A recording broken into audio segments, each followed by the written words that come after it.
안녕하세요. 오늘 소개해드릴 매매법은 1일 1주 매매법입니다. 이번 주까지 올리기로 약속을 해서 좀 밤늦게 올리는 점 죄송합니다. 자, 1일 1주 매매란 가격 상관없이 매일 종가 기준 한 주씩 적립식으로 매수하는 매매입니다. 이 매매의 장점은 뭐냐? 자, 코스트 에버리지 효과를 노리는 매매법이거든요. 자, 코스트 에버리지 효과를 노릴 때 가장 중요한 게 전 변수라고 생각합니다. 이게 공신력이 있는 매매법은 아니고 제 개인적인 노하우가 담긴 매매법이에요. 그러니까 참고만 하시고, 그래도 저는 이 매매법이 주식에 100%가 없는데 만약 100%가 있다면 전 이 매매법이 아닐까 생각합니다. 이 자본주의가 망하지 않는 한은 수익이 날 수밖에 없는 구조이기 때문에 물론 종목 선정이 중요하겠죠. 그래서 오늘 종목 선정 방법까지 알려드리도록 하겠습니다. 우선 장점을 알아보면 매일 매수 시 변수 없이 중간 평단 유지가 가능합니다. 다른 적립식 매매는 뭐 월이든 주든 이 텀을 두면 평단의 오차가 심해집니다. 평단의 오차가 심해지고 행운의 영역이 생겨요. 이 매매는 행운의 영역이 생기는 걸 늘 경계해야 합니다. 왜냐면 행운이 생겨서 막 급등하거나 급락했을 때 뭐 내 비중이 얼마 안 되는데 급등했다. 그럼 현타가 옵니다.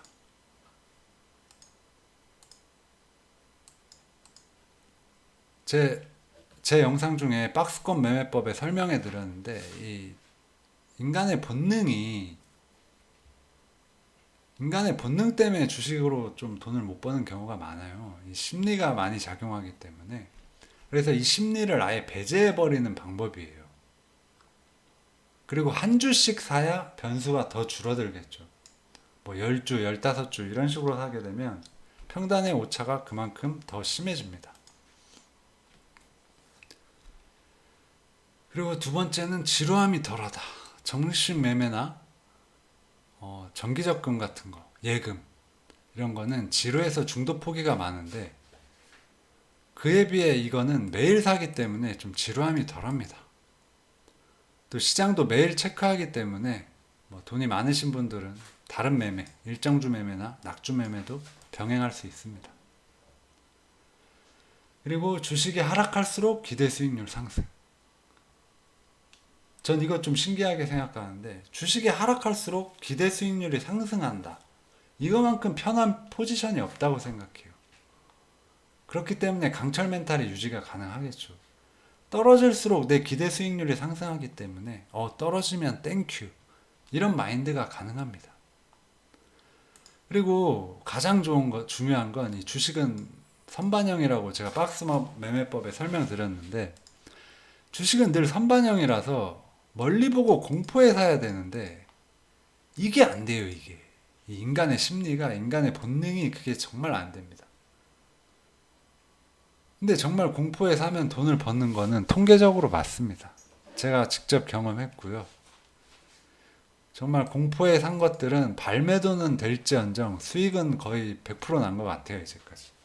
근데 그렇게 매수하기가 인간이라서 쉽지가 않습니다. 그래서 이 인간의 심리를 배제시켜 버리는 겁니다.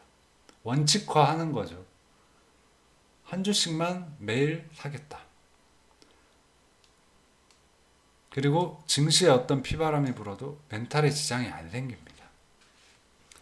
물론 뭐 3년, 5년, 10년 이렇게 사신 분들은 피바람 불면 멘탈에 지장 생겨요. 그래서 대체로 배당 성향이 높은 종목을 선정하는 게 유리합니다. 선정 방법은 좀 이따 알려드리고요. 그리고 막 10년, 이 한 주씩이라도 10년씩 매수할 수 있으신 분은 이미 주식 고수입니다. 이미 주식 고수예요. 10년을 한 주씩 매일 샀다. 정말 고수가 됩니다. 1년 내내 사기도 힘들 거예요, 아마. 근데 훈련한다 생각하시고 해보세요. 이 멘탈에 지장이 오래되지 않으면 멘탈에 지장이 잘 안 가기 때문에 이 주식 훈련하는 데 있어서 매우 도움이 됩니다. 그리고 멀리 보게 돼요. 100년, 200년은 못 봐도 10년은 봐야 되는데 이렇게 한 주씩 사게 되면 확실히 그 종목을 멀리 보게 됩니다. 즉 주식 훈련하는 데 있어서 도움되는 부분이 매일 아주 많습니다. 코스트 에버리지 효과에 대해서는 짧게 설명드리면 이 월가 메이저들이 다 누리는 효과예요. 막 메이저들 보면 고점에서 막 일부러 물리는 느낌의 매매를 보셨을지 모르겠는데 전 자주 보거든요. 그게 이 신고가부터 사는 이유가 이 코스트 에버리지 효과 때문이에요. 어디서 사든 계속 사면은 결국 내가 처음 산 가격이 왔을 때 수익이라는 거죠. 이게 왜 그들은 가능하냐면은 그들은 자본이 크기 때문이에요. 이 자본이 큰 주체와 우리처럼 자본이 작은 개인은 이 주식 하나의 가치가 다르게 작용합니다. 부동산도 부자와 우리 같은 일반 실거주자에겐 가치가 달라요. 같은 물건인데 적용하는 가치가 다릅니다.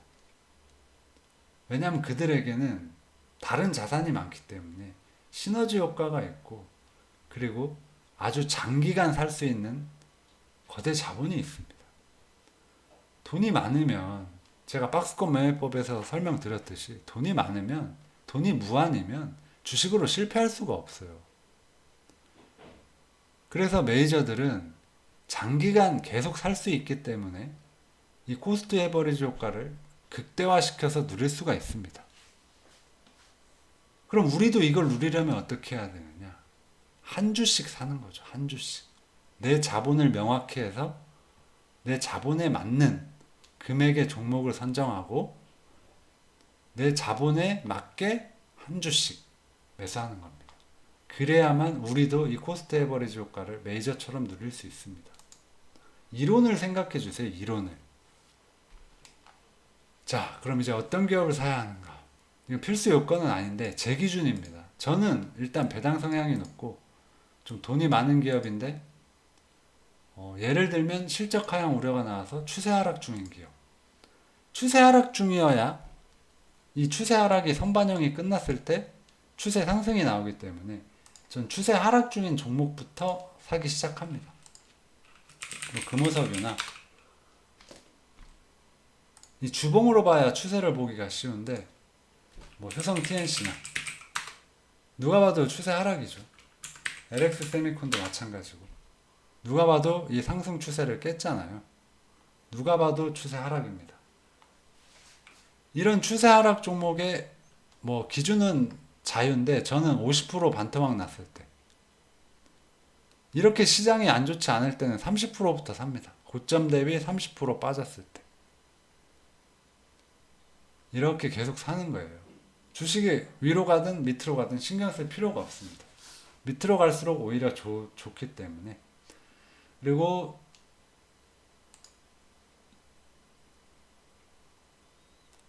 아까 장점 하나를 설명 안 해드렸는데 내가 너무 좋아하는 기업인데 시장이 불안해서 선뜻 사기 힘들 때 이 매매법 굉장히 유용하게 작용합니다. 제가 LG이노텍을 굉장히 좋아하는데 단가도 세고 시장이 불안하니까 사기가 힘들어요. 시장이 무너지면 아무리 좋은 종목도 삼성전자도 무너지는 게 주식시장이기 때문에 그럴 때 한 주씩 사면은 마음이 편한 거죠. 내 심리에 영향을 주지 않아요. 멘탈이 깨져도 덜 깨지겠죠. 다른 투자자보다. 이런 장점이 있고 다시 종목 선정으로 넘어와서 기업의 캐시카우가 있고 미래산업에 투자한 기업. 예를 들면 뭐 LX 세미콘 같은 기업. 이런 기업은 솔직히 우리나라 증시에서 찾기는 힘들어요. 이렇게 성장성하고 배당 성향도 있고 돈이 많은 기업. 이런 기업 찾기가 힘든데 제가 찾아서 정말 좋다고 생각하는 기업은 이 LX 세미콘이에요. LG 디스플레이라는 확실한 캐시카우가 있고 디스플레이는 뭐 결국 자율주행 시대가 오든 전기차 시대가 오든 이 디스플레이 쪽은 점점 더 많아질 수밖에 없는 구조라고 저는 생각하고 있기 때문에 예시 종목으로 이 LX 세미콘 드리겠습니다. 그럼 여러분들은 이 LX 세미콘을 기준으로 삼아서 기업을 찾으시는데 참고하시면 되겠습니다.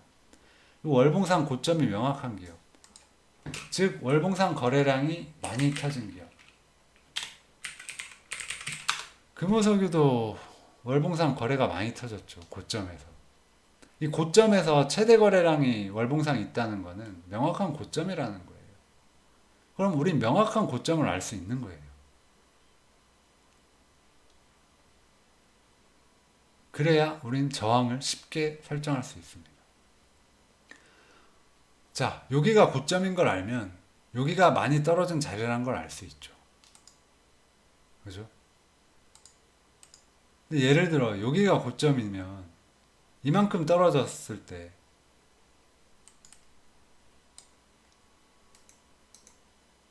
죄송합니다. 예를 들어 여기가 고점이라면 이만큼 떨어졌을 때 이게 차트로 볼 때는 작아 보이지만 이렇게 압축해서 보면 월봉이잖아요. 6,150원에서 5,000원이면 1,000원이니까 16% 정도 빠진 거겠네요. 그죠? 많이 빠진 겁니다.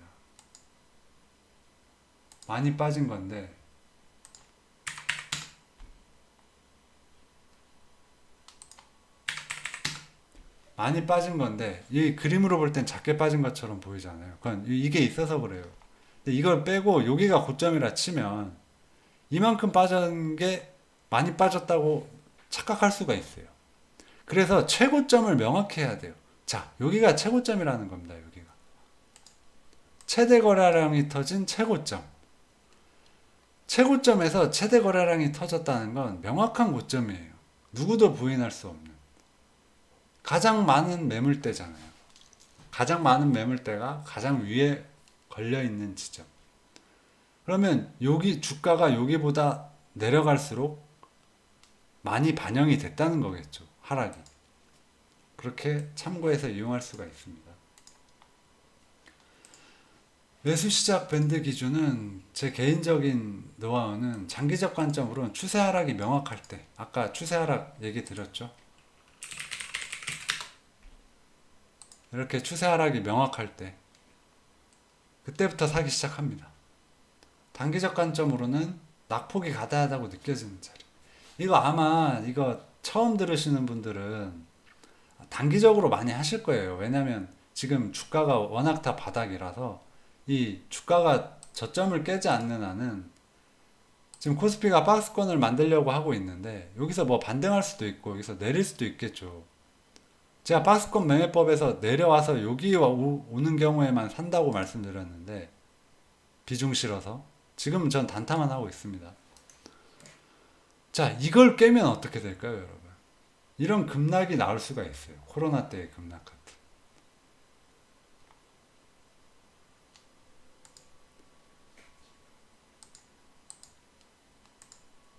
그런 급락이 나오지 않는 한은 지금 주가에서 지금 모든 기업의 주가 위치에서는 한 주씩 사도 뭐 한 20일 살면 많이 잘 산 거겠죠. 왜냐면 20일쯤 사면 내 목표가가 와버리니까 내가 처음 산 자리가 목표가가 되는 거거든요. 그래서 저는 어떻게 하냐면 엔벨로프 하한 20선 혹은 볼린저 밴드 하단선. 엔벨로프 선은요 이 지표에서 아니 지표 맞나? 이 채널 지표에서 이 엔벨로프 찾으시면 돼요. 채널 지표의 엔벨로프. 엔벨로프 들어가셔서 이 상한선, 중심선 다 체크 지우시고요. 하한선만 남깁니다. 그리고 이평기간 20일, 하한율 20%. 이것만 체크해 주시면 됩니다. 직접 숫자 쓰셔야 돼요. 20%, 20%. 이게 어떤 원리냐면 21선 대비 괴리율이 밑에 쪽으로 20%라는 거거든요. 이 선이에요. 이 회색선. 이 회색선이 역사적으로 봐도 잘 닿지 않습니다. 정말 금융위기나 경제위기 때만 닿는데 여기 닿았을 때는 낙폭과대라고 할 수가 있어요. 그래서 전 이 선을 잡고 기준으로 잡고 시장 상황이 막 그렇게 나쁘지 않을 때는 이 볼린저 밴드 하한선을 합니다. 볼린저 밴드 하한선은 그냥 체크하시면 돼요. 볼린저 밴드 하한선 찾아서 볼린저 밴드 하한선에 닿았을 때부터 산다. 이런 식으로 여기 닿으면 여기서부터 산다. 시장이 많이 나쁠 때는 그러니까 지금처럼 막 전쟁 나고 막 인플레다 뭐다 경제위기 온다 이렇게 공포가 많이 확산할 때는 엔벨로프 선부터 사면 잃을 확률이 매우 적어요. 전 단기적 관점으로는 이렇게 봅니다. 근데 여러분들이 아셔야 될 거는 이 장기적 관점이에요. 단기적 관점은 훈련하신다 생각하시고 한번 해보시고, 왜냐면 이 엔벨로프 하한 20선은 이 낙주 매매의 꽃이거든요, 이 자리가. 전 이 자리 닿으면 무조건 비중 매매합니다. 웬만하면 반등이 나오는 자리예요. 근데 여기서부터 산다는 게 참 어떻게 보면 바보 같은 건데, 근데 이 단기적 관점으로 볼 때는 뭔가 연습하는 느낌이니까 이 기준을 제가 개인적으로 정해 드리는 거고, 여러분들이 이렇게 단기적으로 연습하시면서 여러분들만의 기준을 찾으시면 더 좋겠죠. 매매 방법은 돈이 좀 있는 경우는 음봉 마감 때는 2주, 양봉 마감 때는 한 주, 악재 없이 10% 이상 하락할 때는 10주 매수. 종가 기준입니다. 돈이 적은 경우에는 음봉시만 한 주 사세요. 내가 돈이 많이 없고 월급도 작고 생활비가 많이 들어서 한 달에 남는 돈이 얼마 없다. 그럼 음봉시만 한 주 사시면 됩니다. 악재 없이 급락할 땐 2주 이거 반드시 매수해 주시고요. 급락할 때가 기회란 말이 있어요. 그래서 급락할 땐 꼭 한 주 더 사시기 바라고, 이 물린 게 많아 예수금이 없는 경우는 이건 지울게요. 이거는 손절해야 되는 부분이기 때문에 제가 강력하게 말씀드리기는 어려울 것 같네요. 그리고 주의사항은 이 매매법의 단점인데 신용융자는 안 됩니다. 왜냐하면 배당 성향이 있는 기업에 투자하는 거기 때문에 은행에 넣는 것보다 낫다. 적어도 이거는 성립해야 돼요. 이 매매는. 왜냐하면 종목 선정을 잘못했을 때 정말 10년 사야 될 수도 있기 때문에 배당이 최소 3%는 무조건 나와야 됩니다. 배당 3% 미만 종목은 종목 선정할 필요가 없는 부분이에요. 이 매매법에. 이 매매법에 맞지 않는 종목인 겁니다. 최소 배당 수익률 3%는 돼야 됩니다. 그리고 내 월 수익에 맞는 단가의 종목 선정. 내 월급이 한 250인데 250이고 한 달에 적금할 수 있는 돈이 100만 원이다. 그럼 5천 원짜리 종목을 해야겠죠. 한 달에 거의 한 20거래일 되니까. 5천 원짜리 종목이면 하루에 5천 원이면 커피값이죠. 하루에 커피 한 잔 안 먹고 저금한다 생각하시면 매우 편합니다. 그리고 돈이 급해서 중간에 포기하면 정말 최악의 매매가 됩니다. 최악의 매매. 추가적인 단점은 여기 매일 종가 시간 가까이에 주식을 봐야 된다. 생각보다 많이 귀찮아요. 그리고 주식을 보면 사고 싶고 팔고 싶은 게 이 주식의 마력이기 때문에 이 내 자본 대비 계획을 정말 확실히 세우셔야 돼요. 이게 잘 안 지켜져요. 한 주씩 1년 산다고 계획하면 거의 200거래일치 돈은 절대 딴 걸 하시면 안 돼요. 이건 무조건 이 매매에만 써야 되는 돈인 겁니다. 한 종목에 다른 계획을 세우면 그에 맞는 자본은 필수다. 초반 6개월까지는 정말 힘들 수 있습니다. 급전 필요할 때 매도 욕구 참기가 매우 힘들어요. 이건 제가 직접 경험도 해봤고. 그래서 저 같은 전업 투자자는 한 달에 한 종목씩 꼭 추가하고 있습니다. 네. 여기까지 단점이었고, 그리고 이 매매법에서 가장 맞는 이 LX 세미콘 다시 한번 강조드리면서 이거는 정말 자세히 공부해 보시고, 우리나라에서 성장성 있는데 배당까지 많이 주고 돈까지 많은 기업 정말 드물거든요. 이 부채 비율도 거의 없을 거예요, 아마. 잘 공부해 보시고 정말 좋은 소식 있으셨으면 좋겠습니다. 이 늦은 시간에 찍게 됐는데 많이 힘드네요. 참 유튜브 이거 한다고 해보는데 많이 어렵습니다, 여러분. 영상이 좀 미비하더라도 좀 좋은 아량을 베푸셔가지고 좀 좋게 봐주시면 감사하겠습니다. 다음에 더 발전해서 찾아뵙도록 할게요. 안녕히 계세요.